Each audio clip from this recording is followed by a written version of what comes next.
Hi, Martin here. Today my wife and I are out on some Crown land for an overnight backpacking trip. We explored this very area of Crown land about a month and a half ago, looking specifically for a suitable place to camp. And we got lucky. We found a really nice secluded lake. There's no roads or trails leading to it. It's all ours. So it's the second week of September. The weather's great, and we thought we'd take you along.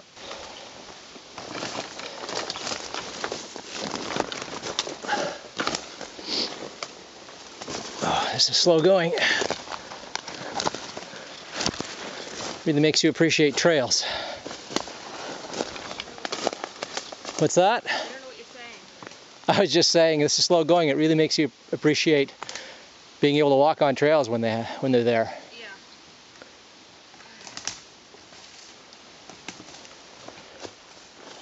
When possible,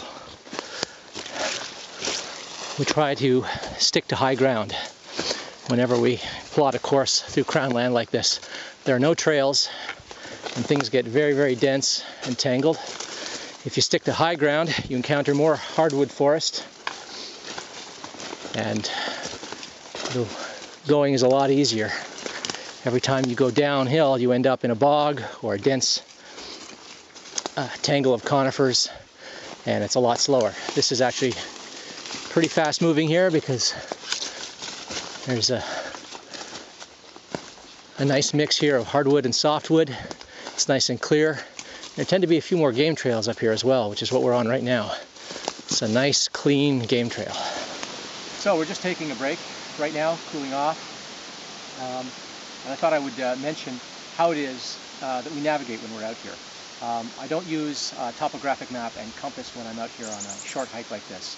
A topographic map gives you a very, very large area, but the area that we're trying to cover is actually quite small. When you're bushwhacking through Crown land like this, you really can't get very far. We don't need to get very far, but a big area map is just a big waste. So what we do instead is using the online tools that I talked about in a previous video to find out where the dimensions of the Crown land are. Once I've got those figured out, I then print up a photo of the area I want to go to on Google Earth. And then using Google Earth and looking at the elevations, I figure out where I'm going to park my vehicle, where my destination is going to be, and then I try to plot a course along the high points, along the high ground, so that I'm not walking through water and creeks and bogs and fens and things like that. So each of these points that you see here is a GPS coordinate. And the GPS coordinates I've written down, and I always bring them with me. Even though I've entered them into my GPS, I always want the GPS coordinates written down on a separate piece of paper in case the batteries ever die on this and I lose all the coordinates. Once I put fresh batteries in, I'll have the coordinates and I can re-enter them. So that's how we navigate, even though we don't have a map and compass. I do always carry a compass with me, just in case this were to fail. I know how to get out of here, but I don't need a big area topographic map. A sufficiently high-resolution image of Google Earth, from Google Earth, will actually do the trick. All right, so we've just broken out of that dense bush to this very lovely creek and floodplain, but that poses a problem, doesn't it? And the problem is we have no way to get across here. The water here is actually fairly deep and it's fairly broad, and we have no way to get across that we can find yet. We didn't stick to the original route that we took the first time we came through here and found that area where we wanted to camp. We plotted a different route that would be more direct and sticking to high ground. But sometimes when you use Google Earth, you can't always tell where the high ground is. Sometimes there's cloud cover in the images and you can't tell, and that's exactly what was here, cloud cover. So when we plotted the route, we ended up walking right into a low-lying area. So right now we're looking for a way across. If we can't find a way across, we'll have to walk all the way around, and that's going to add a lot of time. We found this little beaver dam right here, and we'll be able to walk right across that and get across this body of water. Hopefully there won't be another one right after that, but that we can use as a shortcut. Thank you, Beaver.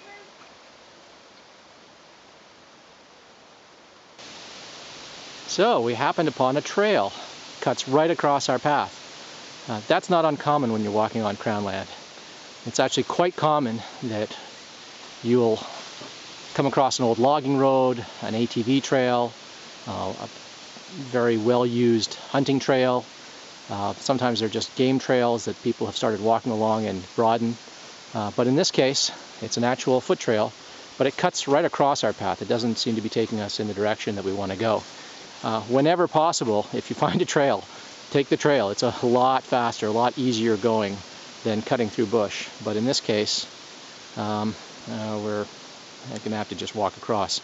Right now my wife is just walking along it back and forth with the GPS to see if it's taking us even approximately in the direction we want to go in, but no such luck. Oh, there it is through the trees.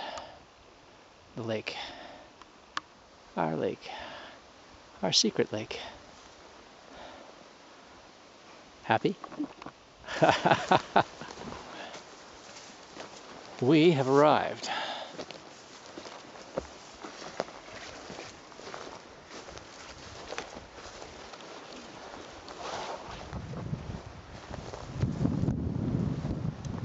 Beautiful. Terrific. Look at this. Completely untrammeled. A beautiful lake. All to ourselves. Not a big lake. But no sign of anybody having been around here. Nothing beaten down and trammeled. Just a nice rocky point right on the water's edge.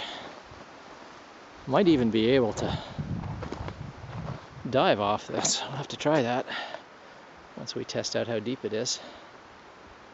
Good place to get water, for food, for drinking, for bathing. What do you say? Beautiful. Perfect. One thing about Crown land camping is the campsites aren't made up perfectly clean with flat spots and nice worn down tent pads. You've got to make one. So that's what I'm doing here. We've set up our tarp. We've figured out where we're going to hang our food bag. I've got my tent ready to pitch. I found a spot here that's quite flat and quite level, but of course there's all kinds of growth. So all I'm doing now is just raking around with my fingers to get all the sharp bits out so that I don't have a stick poking into me all night long. So, just had my first skinny dip here of this backpacking trip, and it's wonderful. This lake is terrific. It's the middle of September, and yet the water is fine on a hot day like this, even though the nights are really cold. So, our clothes, which we were sweating in all day, are hanging on the trees over here, airing out. Our camp's all made, our campfire ring is all set up, and there's my wife. I'm zooming in on you, honey. Say hi. Hi. How do you like this beautiful Crown land lake that's all ours? Beautiful. Very cool.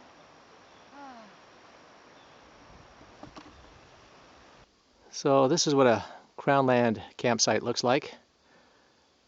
There's ground cover and ground litter. There's absolutely no shortage of firewood, ever. You never have to worry about that. No hurry to get to a campsite because there's no competition.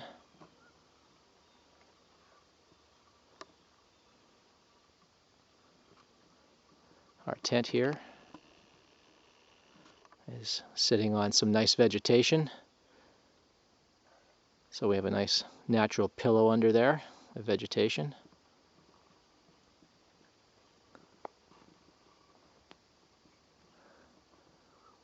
And the only trails that we see here are game trails. So what's for supper? It's a macaroni with meat sauce. Very easy to make. One of the easiest meals in the bush to make. Just dehydrated pasta sauce? Yeah, the sauce was dehydrated, and the noodles are just straight out of the box. And you just put them together, a little bit of water, not too much, because you don't want to have to do this in 2 pots. So you put the rehydrating meat sauce in with the pasta and some water, and it all cooks up together. Great. I'm starved. So you might be wondering, why would we use a stove when we have all this firewood and we took the trouble of making a big fire ring? And the reason is you have more control cooking with a stove, and just because you're on Crown land and there's lots and lots of fuel there doesn't mean that you have to use it all up. Well, it's sunset and it's cooling down considerably. Mid-September nights are pretty cool, so we built up a nice fire ring earlier today in anticipation of that, and all the wood that we saved from cooking can now be used to keep us warm.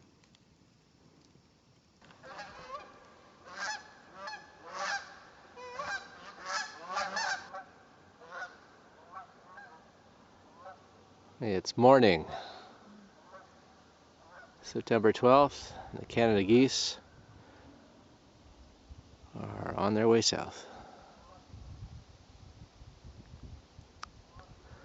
Well, had a long sleep, woke up at 8 a.m. At least I woke up at 8 a.m. Sleeping Beauty over here. Hello.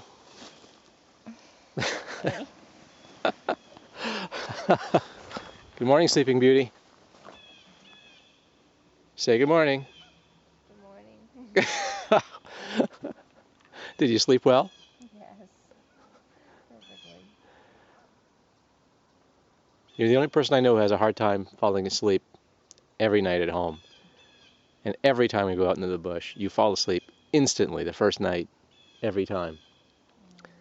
And I, who have no trouble falling asleep at home, always have a hard time falling asleep in the bush the first night. In fact, last night, I was positive I heard a bear. I'm just a little bit bear-phobic. And I was lying awake listening to the owls and the beavers slapping the water, and it's all kinds of nighttime activities. And every once in a while I'd hear a loud crash through the bush. Obviously some big mammal was moving around. And those are all nice sounds to hear.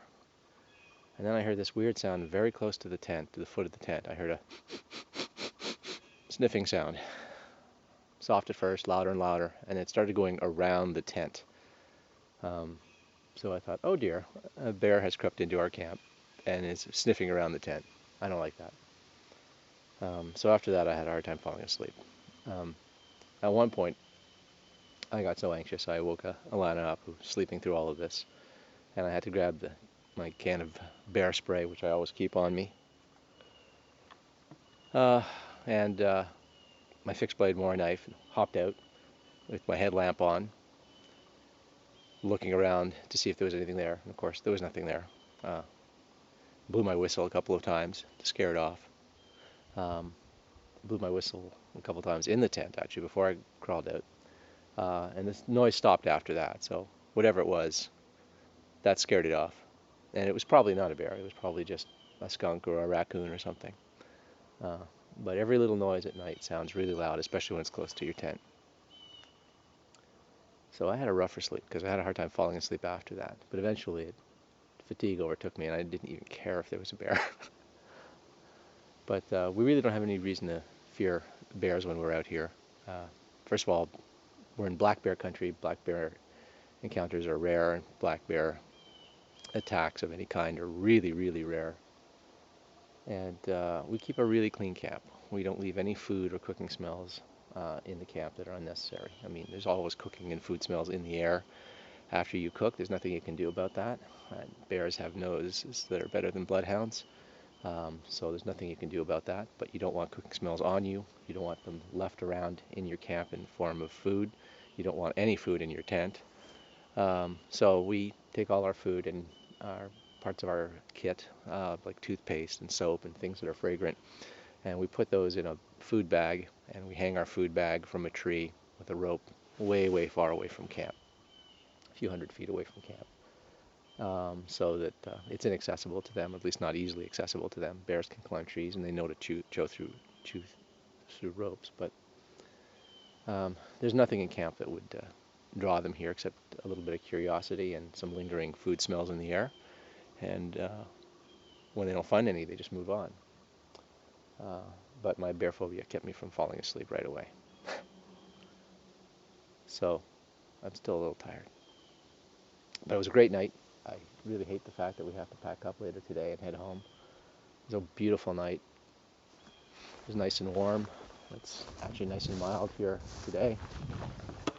Camp looks good. The lake looks beautiful and peaceful. Hopefully we'll get another swim in before we leave. Have breakfast and lunch, and then we'll pack up. So breakfast this morning is oatmeal, not instant. We're trying something different. We don't like those Quaker instant oatmeal breakfasts. They taste okay, but not great, and the portions are really, really small, and there's a lot of packaging involved. So my wife thought, let's try making oatmeal the way we'd make it at home. Tastes better, less packaging, just takes longer to make. But since we're using a twig stove, and we have all the fuel in the world, we don't have to worry about packing in extra fuel, so it doesn't matter if something takes longer to cook. Every morning when I get up, I take the fly off my tent. Whether it's hot or cold out, moisture will condense inside your tent, on the inside of your fly. This tent is mostly mesh, it's a summer tent, but moisture collects on the inside of the fly. And so I always take the fly off in the morning, and I hang it up on a line, or in this case I just fling it up on top of my tarp upside down, so the moisture will evaporate. And that way, when I pack up my tent, if we're moving on, it will be dry when I pack it away. And if we are staying put in camp, once that's dried off, I can put it back on the tent. And that keeps that moldering, mildewy smell away from your tent. After a few nights, your tent can start to smell kind of moldery. So I like to dry my fly every day that I can. There are going to be plenty of days when you're camping when it's raining and you can't take the fly off the tent. So every day that you can, air out your tent. Helps air out your bags, and your tent will last longer.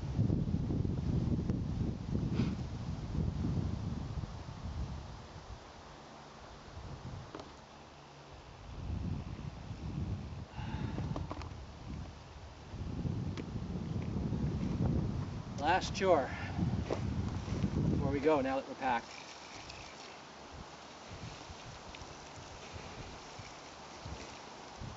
A few hat loads of this, and it will be out real good. And the nice thing about this is keep my head real cool on that hot hike back.